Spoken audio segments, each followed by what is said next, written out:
Hi everyone, it's Rachelle, Glendon, back with another video. I'm live again today. I was meant to do a live video on Monday, but things just got a bit crazy and I didn't get a chance to do it. So I'm doing it today and I'm out on my deck, so I apologise in advance if there are crows and planes and all of that usual noise and interruption. Max is sleeping, but I'm sure he'll wake up and come and interrupt the video as well. So today I wanted to talk to you about something. I was actually going to talk to you about my eating regime, diet, or whatever, I'm not sure what you call it, the way I do things with what we eat, but today I've changed my mind because it's funny that today has happened the way it has. So I wanted to talk to you about our slow living philosophy. And I'll tell you why, because what happened is today I had thought I might do a catch up with a lady who I'm chatting to about my YouTube channel, just to get a chance to help out. She's helping me out to try and figure out how to do my channel better. And anyway, I couldn't make it because I decided that I'm going to join up for boot camp. And boot camp, it's mummy boot camp, so they have a play centre there where you can pop your little ones in. They're right there, there's like a baby gate, and they're in the same room, but they're just locked over, not locked, but they're just popped away over in the corner. And anyway, so I said I can't make the call on the Friday because I've got boot camp, and it is and then I had organised then to meet my friend after. She's just had a new baby. Anyway, so this morning my friend had to cancel because her little one, or her older boy, is sick, so that was fine. I was like, okay, sweet, I can go to boot camp and then I can come home and just chill. And I wasn't due to get back home from boot camp until about 11:30. Anyway, we went to boot camp for 9 o'clock. I got there about 15 minutes early to help Max settle in, and he was probably the oldest child there. All the others are mainly babies except for a couple. And anyway, I didn't even get through the warm-up before Max completely just was totally overwhelmed. He doesn't really like the loud music, so I don't know what I was thinking taking him there. So I think I'm gonna have to just go on days when I have the childminder, which kind of is annoying because it will then interrupt my work day. It means I have less work hours, so I think I'll only do one round of boot camp and then I won't be able to do it again. Anyway, so long story short, we left halfway through the warm-up because I just knew that Max was not going to settle down or calm down. There was just no way I was going to get him to relax enough for me to do an hour's workout. So we came home and we were home by 10 o'clock. Anyway, the other thing that was happening that I wasn't able to make was my girlfriend, who is she's 40 weeks and 1 day pregnant. So she's on baby watch, and that group of friends was going to have a catch up at the new Chermside kids play area. So I was going to go to that, but then obviously I didn't have, I said I couldn't go to that because I was seeing my other girlfriend and doing boot camp and everything. So anyway, I know I'm rambling, but the long story short is that this week has been quite hectic and I was just feeling quite overwhelmed and just a bit anxious because of how busy the week was and how I hadn't really had much downtime just to hang out with Max like we normally would on a for whatever reason. It's just ended up that way. And I think it's really funny because our driving family, I guess, I don't know if you want to call it a family philosophy, or just the way we like to live, is to just slow right down and just enjoy our lives at home. We're very much homebodies. We love to travel, but when it's during the week, we just prefer to just be at home or just around home, that sort of thing, not do too much. But let me explain it a little bit more. But anyway, so what happened was, obviously I was meant to have a day chilling at home, walking to the park, going out for a coffee to our local cafe, and just having a bit of a quieter day. And I find it really interesting that how things transpire in that way. I wasn't consciously aware that I needed that day. Well, I was, but I wasn't doing anything to create that day. So kind of the universe did it for me, because it kind of forced my friend's baby was sick, we couldn't get into boot camp. I was just, all right, I'm not meant to do anything today. I need to have a day at home. And that is actually when I'm more aware of how I've set my week up, and when I'm not as busy, I prefer to have my life where it's like, or set our days up for the week, that like on Monday we have work, and then in the afternoon we go to the park. On Tuesday's our free day, so we catch up with friends. Wednesday is another work day, and then we do groceries and we just hang out at home in the afternoon. And then on Thursday it's daycare day, and then on Fridays it's kind of usually our free day, and the weekends are family time. So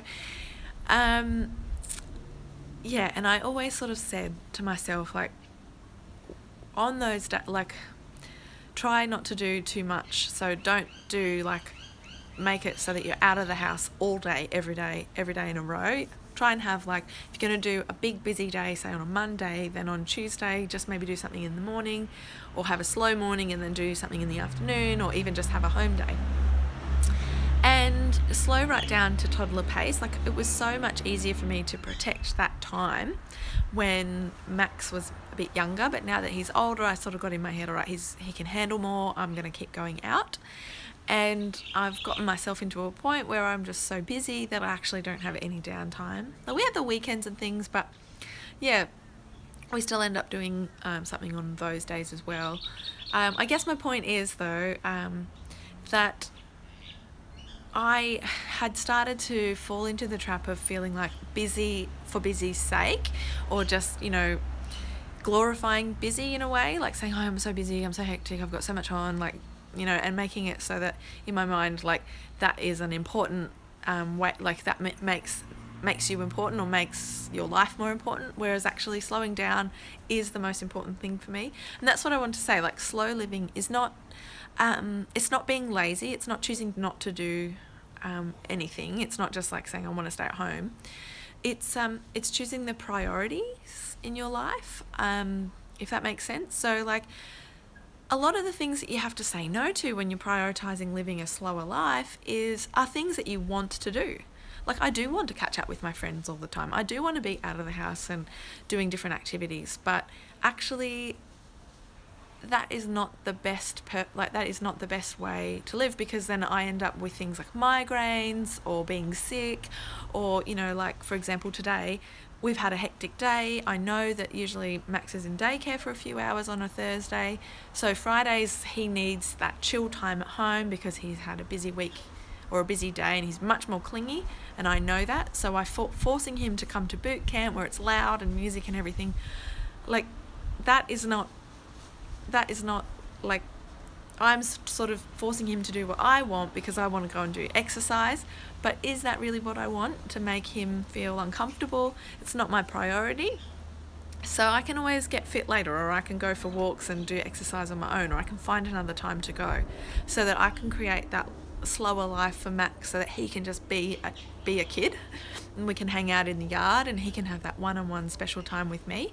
It's not going to be many years, and Max is going to be in school, and I'm going to really I'm going to really miss these days when it's just us at home and we can just do what we want and all of that stuff. So yeah, so I guess it's slow living is really good for when you're a stay-at-home mum, and I don't know, just being going at toddler pace, you know, going to the park and walking at their level and seeing what they notice when you're at the park. Like, maybe I have intentions of getting to the playground, but Max actually wants to just stop and look at this tree with this interesting bark or some bugs or something that he's found.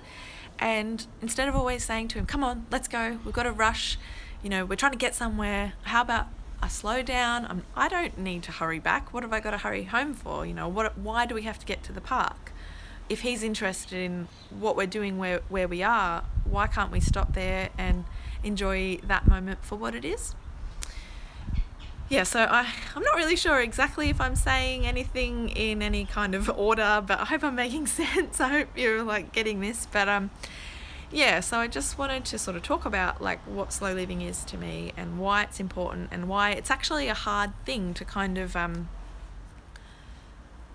protect that time that you have, you know, your day, so that you are living your priority. And it is actually hard to do. It's so much easier to say yes to things and create busyness in your life and take on more and more and more and feel like, you know, overwhelmed because of those things that you've committed to, whereas it's probably better off if you just, you know, it is your highest good if you can say no to some stuff, even when you do want to do it, if you know that you do need that slower time.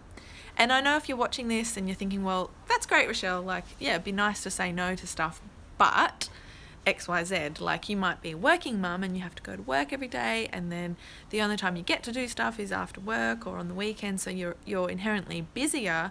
And yes, I agree, and especially if your kids are a bit older as well, you want them to not miss out on doing different activities. But it comes down to priorities as well, I think. You know, there are ways that you can choose to live a slower life, even when you are busy. Because I think if you don't, life will slow down for you. I think it's important for your health as well to try not to be too busy. So if it means, like, you know, if you work and you've got the extra money to hire a cleaner so that you don't have to spend your weekends cleaning and you can spend family time together just chilling, then do that so that you've got that extra time. Or if your kids are at school, maybe just say one activity a week is enough, like one sport, just soccer, but not soccer and karate and paint and art or whatever, or piano, or swimming in the mornings and soccer in the afternoons or whatever, you know. Because children also need that time, that free time for themselves to learn and play and be bored so that they can harness their creativity. Well, anyway, I'm not saying that's the way to live everybody's life, but it's what is important to me and to us as a family, to live life in the margins, which means like having that slower time and having that time where Max can have free time to just play and explore the yard or whatever it is. And also the other thing I wanted to mention is it feels like life is so busy all the time because we're so connected. Like, for example, when we got married last October, we went to Vanuatu for a week as our honeymoon, and we had no mobile reception, so we could log into the hotel Wi-Fi, but it was so expensive and ridiculous. So what we did was we would only log in like once a day, or not every day. It ended up we did it every day for the first few days, and then we were like every second day or whatever, to just check emails and make sure no one's trying to contact us urgently. But those days where we weren't on our phones just quickly checking your Facebook or reading an article, because you think, oh, I'm just reading this article, but it's actually been half an hour that you've wasted. And so those days when we were in Vanuatu, we found they almost started to drag on because we weren't always on our phones and we weren't always distracting ourselves with, social media or whatever. And those days were really special, and it felt like we were there for like 2 or 3 weeks because we just were at the hotel, chilling out, swimming, having a nap, reading a book, just hanging out together. And it is really so amazing how much longer the days were and how much more we could fit in because we weren't just on our phones like filling the gaps. Actually, there aren't any gaps like to fill if you're doing I don't know if I'm making sense. I'm sure I am, but I'm probably rambling, so I'll stop. So I just wanted to explain a little bit about the way that we choose to live. And I'd love to know as well if any of this resonated with you, if you try to you can hear the plane. We live in a flight path, so sorry about that. I'd love to know if you resonate and you are trying to live a little bit slowly, if you find it really hard to say no to stuff because you want to do it but you know that maybe you can't fit everything in. Anyway, I hope you liked this video, and thank you very much for watching and tuning in live. I will be doing lives. I think I said initially that I was going to do them on a Monday, but Monday is my big admin day because I've got a lot of financial stuff to do for our business, like paying invoices and stuff. So it's actually a busier day than I thought. So I think I'll do my lives on a Friday. So because we're going to be hopefully preserving that time for being at home, things like that. So I'll have a little bit more spare time when Max is napping to just do a live video. And I would love as well, if you like it, to let me know what other topics we can talk about in these live videos, and I will try and find the best time so that the most people can tune in. But I think lunchtime is good, but we'll see how they go. Thank you for watching, and I will talk to you soon. Bye.